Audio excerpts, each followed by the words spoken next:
Back to temple Mamun's creation. Temple Mamun's ক্রিয়েশনে সকলকে স্বাগত জানাই। এখন থেকে আমরা ব্লগটা স্টার্ট করছি। আর আজকে হচ্ছে আমার কাছে, মানে আজকে না, বেসিক্যালি কালকে আমার কাছে দিনটা প্রচণ্ড স্পেশাল।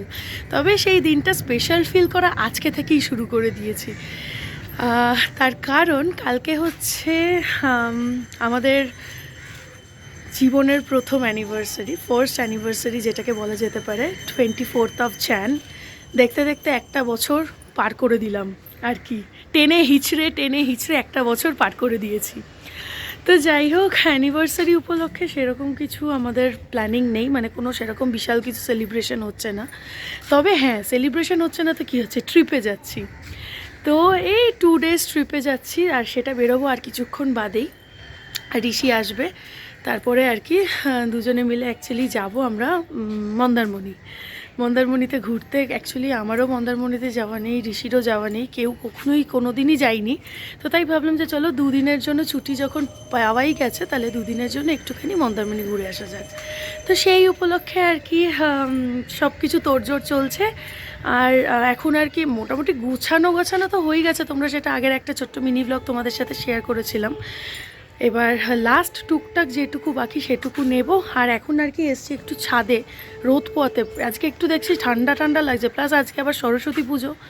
তো আমার বাড়িতে সরস্বতী পুজো আজকে হচ্ছে না। তো যাই হোক, তো চলো আর বেশি বকবক করব না, কি করি না করি সারা দিনটাই দেখতে থাকবে। মন্দারমণিতে পৌঁছাবো, মন্দারমণিতে গিয়ে আমরা কোন হোটেলে উঠেছি সব কিছু তোমাদের সাথে ইন ডিটেল শেয়ার করবো। Stay tuned. তো আজকে হচ্ছে সরস্বতী পুজো। আর এই সরস্বতী পুজোর দিনকে আমার বাড়িতে নিয়ম হচ্ছে খিচুড়ি খাওয়া। মানে পুজো থাকলে তো পুজোর ভোগ দিতেই হয়, আর পুজো না থাকলে বাড়ির প্রত্যেকটা মানুষকে খিচুড়ি খেতে হয়। তো মা ওই জন্য আমি বেরিয়ে যাব বলে সকাল সকাল উঠে আমাকে খিচুড়ি বানিয়ে দিয়েছে, যাতে করে আমি কিনা খেয়ে বেরোতে পারি। আর দেখো, বেরোনোর আগে আমি অনলাইনে এফএনপি থেকে একটা কেক অর্ডার করেছিলাম। তো সেই কেকটা আমাকে জাস্ট ডেলিভারি করেছে, আর আমি এখন বেরোবো। তাই এই যে ফাইনালি বেরিয়ে পড়লাম, যাত্রা স্টার্ট করে দিলাম। আর এখন গাড়িতে রয়েছি, তো মোটামুটি হাফ রাস্তাও আসিনি আর কি, কিছুক্ষণ হয়েছে বেরিয়েছি। তো বেরোতে এখান থেকে আর কি মন্দারমণি পৌঁছতে তো যেটুকু শুনলাম যে 4 hours মতো টাইম লাগবেই। তো ঠিক আছে, আমরা আস্তে ধীরে রয়ে যাচ্ছিলাম একটুখানি হল্ট করে, যাতে করে কিনা একদম বোরিং জার্নিটা না লাগে। তো এখানে দেখতেই পাচ্ছ এই যে অনেকটা জার্নি করার পরে কোলাঘাট ফোলাঘাট ছাড়িয়ে গেছি। তারপরে আমরা এখানে একটা নন্দন কুমার বলে সামথিং কিছু একটা নাম হবে, যাই হোক, আমরা এখানে একটু হল্ট করেছিলাম গাড়ি নিয়ে। তো তারপরে আর কি এখানে একটু চা টা খেয়ে আবার যাই। তো ফাইনালি বিকেল যখন 5টা বাজে আমরা এসে পৌঁছাই এই মন্দারমণি গ্রিন রিসর্টে।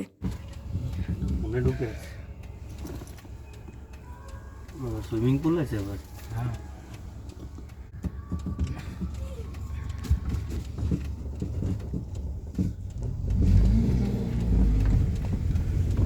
ইউটিউবে এতবার দেখেছি এই রিসর্টটা, মুখস্থ হয়ে গেছে। গাড়ি গিয়ে দিল উপরে। হ্যাঁ হ্যাঁ, মনে হয়। তো ফাইনালি রিচড আর ডেস্টিনেশন মন্দারমণি। আর দেখতেই পাচ্ছ মন্দারমণি গ্রিন রিসর্টে আমরা উঠেছিলাম। এটা অ্যাকচুয়ালি আমার একটা ফ্রেন্ডের রিসর্ট।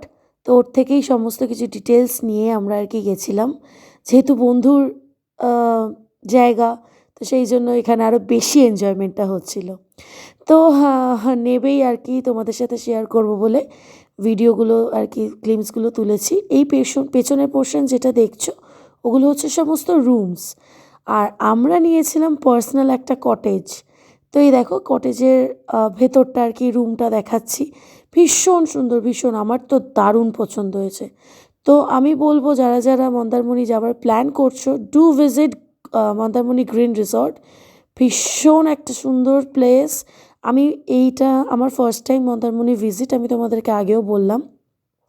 তো এত সুন্দর একটা মনোরম পরিবেশ পাবো সেটা ভাবতে পারিনি। রিসর্টটা তো দেখতেই পাচ্ছ, এই দেখো একটা ছোট্ট মিনি ফ্রিজ আছে, তুমি তোমার পছন্দ মতন জিনিস রাখতে পারো। তবে আমি যে মানে কেকটা কাটবো বলে আমি নিয়েছিলাম, এই কেকটা আমি ফ্রিজে সামহাও ঢোকাতে পারিনি, ছোট হয়ে গেছিলো ফ্রিজটা এতটাই। তো আমি ওদের স্টাফদেরকে বললাম রিসর্টের, যে আমার কেকটা একটুখানি রেখে দেওয়ার যাতে ব্যবস্থা করে দেওয়া হয়। তো যাই হোক, ওনারা নিয়ে গেলেন একদম বলার সাথে সাথেই। তো এখানে দেখো, এটা হচ্ছে কাপবোর্ড, মানে কটেজের ভেতরে কত বড় কাপবোর্ডটা। আর আমরা ওই 1-1.5 দিনের জন্য এসছি বলে আমরা অত বড় বেশি কিছু লাগেজ করিনি। এটা হচ্ছে পুরো রুমটা, এত বড়, এত সুন্দর, ওফ, মানে এক কথায় বলতে পারি অসাধারণ, অসাধারণ। আর এটা হচ্ছে ওয়াশরুমটা তো বিশাল বড়, ফুটবল প্লেগ্রাউন্ডের মতন, ফুটবল খেলা যেতে পারে। তো এটাও খুব পছন্দ হয়েছে। আর কোনো জায়গায় গেলে দেখবে ওয়াশরুমটা যদি পারফেক্ট না হয় না, সেটা সেভাবে রিল্যাক্সই করা মানে যায় না। আর আমার একটু পিতপিতানি স্বভাব আছে, মানে কোথাও যাব তো ওয়াশরুমটা সবার আগে যেন একদম পরিষ্কার পরিচ্ছন্ন, নিট অ্যান্ড ক্লিন হয়। তো সেরকমটাই আমি পেয়েছি, ঠিক যেরকমটা চেয়েছিলাম আমি ঠিক সেরকমটাই পেয়েছি। আর দেখো, কটেজের মানে রুমটার থেকে বেরিয়ে ঠিক বাইরে পার্সোনাল একটা করে ব্যালকনি, প্রত্যেকটা কটেজের যে আর কি থাকবে তাদের একটা করে পার্সোনাল ব্যালকনি এরকম দেওয়া হবে। এই যে পাশে আর একটা কটেজ, তাদের যারা রয়েছে তাদেরও এরকম একটা পার্সোনাল ব্যালকনি।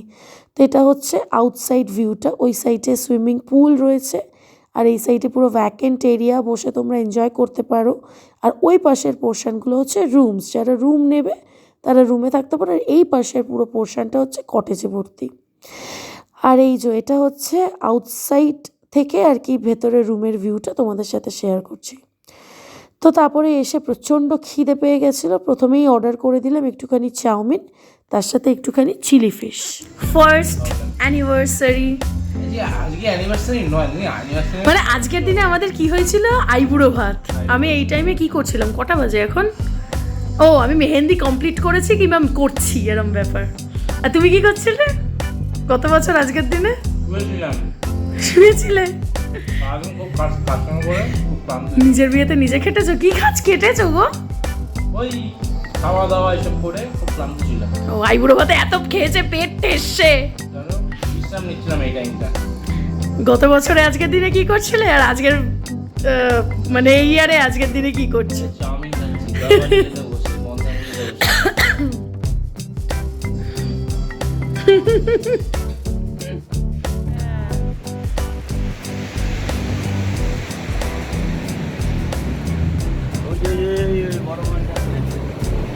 ওটাই এই অবধি আসবে না।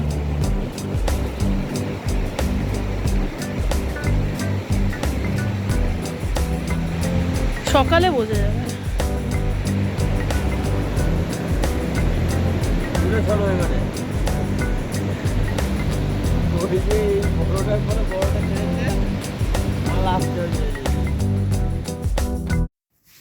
তো একটুখানি খাবার দাবার খেয়ে, চাপত্র খেয়ে, তখন মোটামুটি আর কি একটু রাতের দিক করে আমরা চলে গেছিলাম হচ্ছে একটুখানি একদম কটেজটা থেকে বেরিয়েই ঠিক গুনে গুনে 1 মিনিট ডিস্টেন্সে সি বিচ।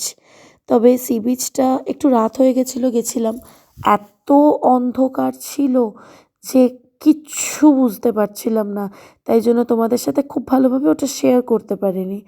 আর তারপরে দেখো, সি বিচ থেকে ঘুরে বেরিয়ে এসে দোলনা চড়ছি। আমি কেন বলবো, দাদা ভয় পাচ্ছিল তাই বলছি। এটা একটা টেকনিক, ব্যাস আর কিছু না। একবার দোল দেবো, জাস্ট পা দিয়ে পিছনে ফেলবো। ছোট বাজার আছে না, আর ছোট বাজার। সো ফাইনালি আমাদের আজকের ব্লগটা এখানেই শেষ করছি। আর এই জাস্ট ডিনার কমপ্লিট করে উঠলাম, এখন প্রায় বাজে ওই 11:30 নাগাদ। তো কিছুক্ষণ আগে গেছিলাম, তোমাদের সাথে শেয়ার করলাম, কতটা বুঝতে পেরেছো জানি না। গেছিলাম একটুখানি ওই বিচে, যে বিচটা রয়েছে একদম এখান থেকে পায়ে হেঁটে মিনিমাম 1 মিনিট ডিস্টেন্স। তো এত অন্ধকার, কিচ্ছু তোমাদের সাথে যে শেয়ার করবো কিচ্ছু বুঝতে পারছি না। রাত্রিবেলায় একদম মানে সামনে পুরো যেন হচ্ছে সমুদ্র খেতে আসছে, এরকম একটা পরিস্থিতি। তো চলো এখন আর কি, তারপরে ওখান থেকে ঘুরে এসে ডিনার করলাম, জাস্ট চিকেন কারি আর ভাত। তবে চিকেন কারির টেস্টটা আমার খুব একটা ভালো লাগলো না, এখন রাত হয়ে গেছে বলে কি না বলতে পারবো না যে খুব ভালো করে হয়তো বানাইনি। ভাতটা ঠিকঠাক ছিল, শুধু প্লেন ভাত নিয়েছে, চিকেন কারি আর একটু স্যালাড, ব্যাস এই দিয়ে আর কি ডিনারটা কমপ্লিট করলাম। কালকে সকাল সকাল আবার উঠবো, উঠে এখানে সামনে পুল আছে, পুলে একটু দাপাদাপি এনজয়মেন্ট এগুলো তো চলবে। তো কালকের আবার একটা নতুন ব্লগ, তারপরে আবার কালকে আমাদের অ্যানিভার্সারি, তো আরেকটা ব্লগ নতুন করে স্টার্ট করবো। তো আজকের ব্লগটা এখানেই শেষ করছি। ভালো লাগলে অতি অবশ্যই লাইক শেয়ার সাবস্ক্রাইব করে সাথে থাকো, পাশে থাকো, অ্যান্ড স্টে টিউনড।